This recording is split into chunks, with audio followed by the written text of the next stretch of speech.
I think one of the most powerful things you can do to become a better programmer, specifically in JavaScript, is to understand how the computer actually sees your code, right? How does the computer read your code? Now, there's a whole field of study in computer science about how computers read code and then make sense of it. Basically, how do they turn it from just plain text into something that has a structure that they can understand, and that field is called parsing. So that's what the computer does when it sees your code. It parses it, and it parses it into a structure, into pieces that it can then work with. And this process, well, that's basically how the computer sees your code. So what you can do to become a better JavaScript programmer, you can understand a little bit about the actual process of what is that structure? How does the computer see your code? It can be a huge boost to your understanding whether you're reading code. It helps you see the code in the way that the computer sees it. And when you're writing code, this applies as well. Absolutely, this can be almost a superpower that can help you become a better programmer, thinking like the computer when it comes to reading your code. Parsing is a really big field, though. It's a huge topic, and we're not going to get into all of the details of the syntax of JavaScript because that's too big of a topic. So I want to pick what I think is the most interesting, the most critical, really, principle that is part of JavaScript syntax and that can give you the most benefit from understanding it. And that's why I want to talk about expressions. Expressions in JavaScript. What are expressions and what do they do? So that's it. That's the topic. We're gonna jump right into it. What do you need to know about expressions in JavaScript? So first things first. Let's come up with a definition. What are expressions in JavaScript? Right? What is an expression? Well, first of all, it is a piece of code. So you can see an expression in your code. You can point to it. It's a piece of code. And in fact, larger programs are made up of a lot of expressions. What can happen to expressions? Well, they can be evaluated. That's really what defines an expression. It can be evaluated. That's what happens basically when your program is running. The expressions in your code get evaluated. But that's not a full definition. I want to add one more thing here.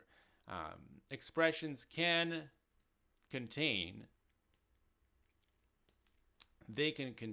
sub expressions, and this is an important point. This is actually a huge deal when it comes to why expressions are powerful.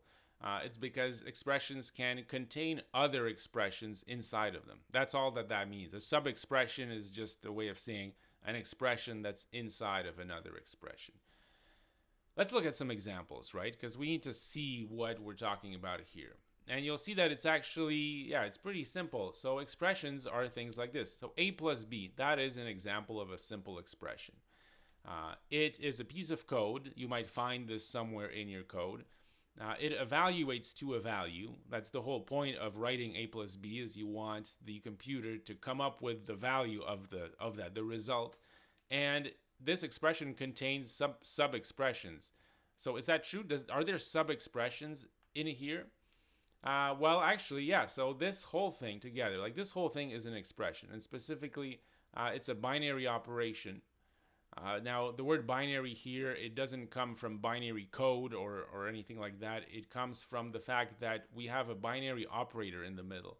And it's called a binary operator just because it has two things on, well, it has a left-hand side here, and it has a right-hand side. And that's why they call it a binary operator, because it has to do with the number 2, the number of operands.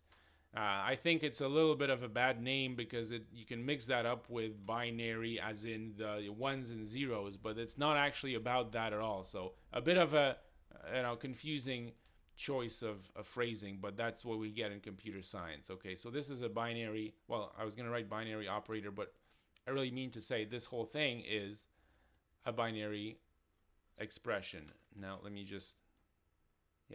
write the word correctly. Okay, there we go. This is a binary expression. So does it contain sub-expressions? Yep, it sure does actually. So on the left we have A. And A, it turns out, is an expression on its own. A is an expression, and specifically we can name this expression too. It's an identifier expression. Why? Because, well, it's an identifier that identifies a variable A.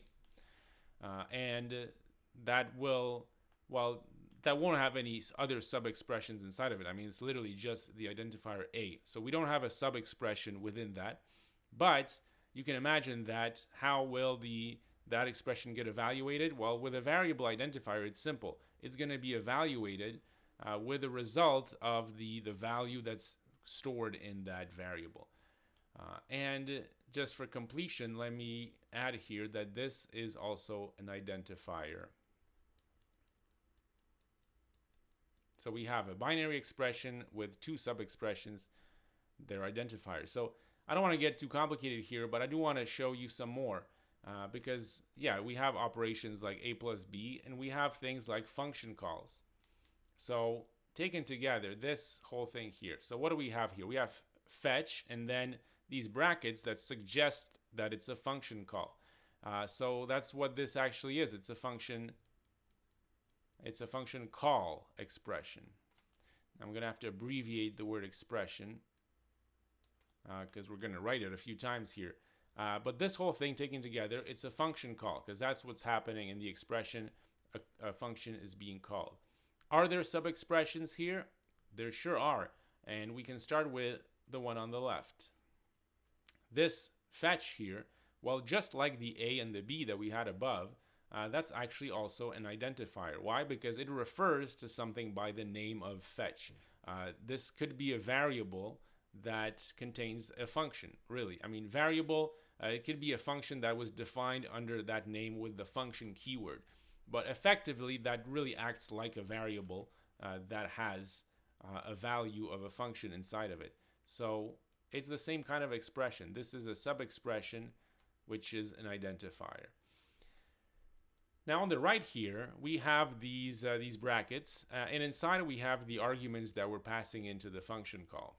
And this, again, is a sub-expression. In fact, any arguments that you're going to be passing to a function call expression, they're going to be sub-expressions. So what kind of expression is this?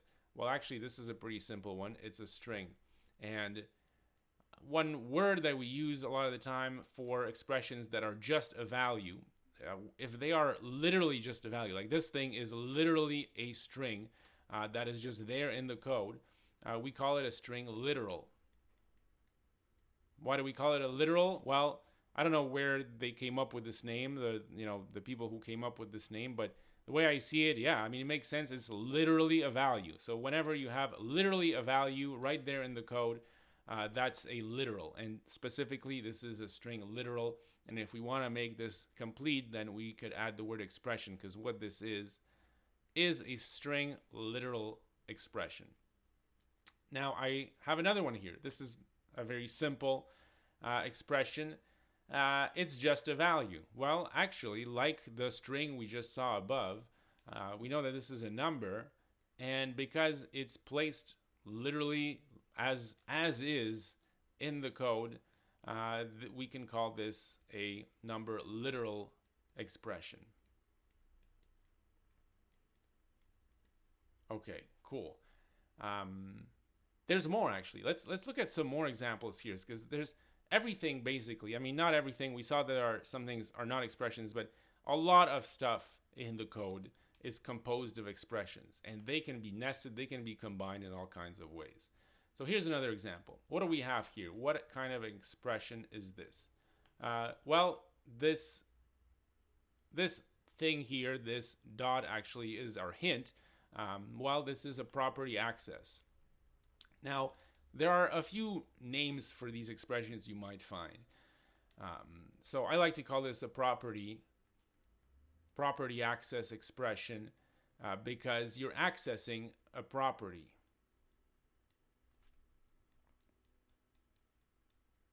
Why is it a property? Well, that's what, the assumption is that this on the left is the sort of target object, and that it is assumed to have a property called name. Now there is actually a sub-expression, a sub-expression here, and that, again, like we saw before, is an identifier.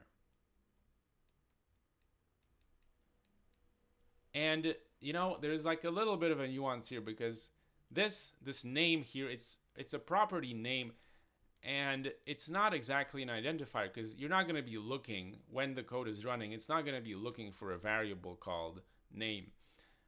It is a property, so it's not exactly a sub-expression, because all that you can have here, you can't have just any sub-expression.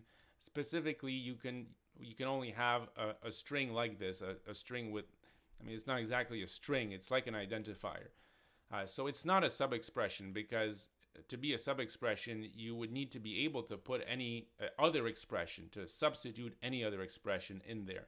And on the right side of this dot expression, this property axis, you can't. All right, but there's some more examples. There's another kind of syntax when you're accessing things on an object or on an array, and we have that right here. So this is also a kind of a property access expression. But I'm going to use this example to bring up a different name for it, because sometimes, just to make it more generic, to avoid specifying if it's a property or if it's maybe an array index. In this case, it is an array index here because it's the number 3. So we're assuming this is an array. So you could call this a member expression, like we're accessing a member. Maybe I'll clarify that to say a member access expression. Okay, and then, well, are there sub-expressions here? Once again, there sure are, and we have 2 that I can see. We have an identifier, once again. Yeah, that's an identifier. And this here, the 3, well, we've seen it just before, and this is a number, literal. Okay, so far so good. These are pretty straightforward and simple. But I want to show you that, well, the whole point of having sub-expressions is that you can replace them with other expressions, and you can even make them more complex expressions. So here I reproduced a similar example, but here, instead of the number literal, I put an identifier. So now, instead of evaluating to just this number, we're evaluating whatever this identifier is, and this is still an identifier. But can we go further? Can we make this more complicated just for fun? I think we can. All right, here's the final example here. We still have our first sub-expression here, which is an identifier. But now, well, I've replaced this with something else. Now we have a more complicated sub-expression here.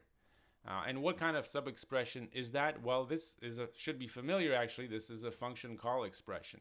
Why? Because we have these brackets here, these parentheses, if you will. So that's a function call. Function call expression. And a function call expression, well, it still has sub-expressions inside. So we could break it down, and, well, let me just draw it above just for clarity. There are no arguments here, right? So there's nothing to talk about inside of the brackets. Maybe that makes it a little bit simpler for us. But we do have this thing, and this is an identifier. This is actually a function call that we've named. Well, we're calling a function call to calculate here. And what is that name, calculate? Well, once again, it's an identifier.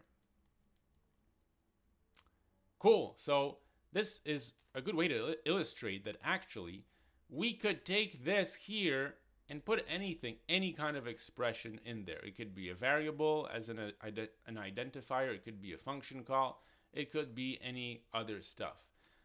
And that's the beauty of expressions. You can nest them in any combinations, any ways you want.